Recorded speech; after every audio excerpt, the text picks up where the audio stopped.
Hello అండి అందరికీ.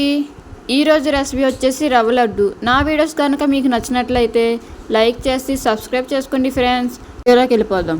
ఒక కప్పు పంచదార, ఒక కప్పు బొంబాయి రవ్వ, గోరువెచ్చని పాలు, కిస్మిస్, జీడిపప్పు, కొన్ని యాలకులు, నెయ్యి. ముందుగా ప్యాన్ పెట్టుకొని 2 స్పూన్లు నెయ్యి వేసుకొని కిస్మిస్, జీడిపప్పు వేసుకొని దోరగా వేయించుకొని పక్కన పెట్టుకుని అదే ప్యాన్లో బొంబాయి రవ్వ వేసుకొని కమ్మటి వాసన వచ్చేంత వరకు వేయించుకోవాలి.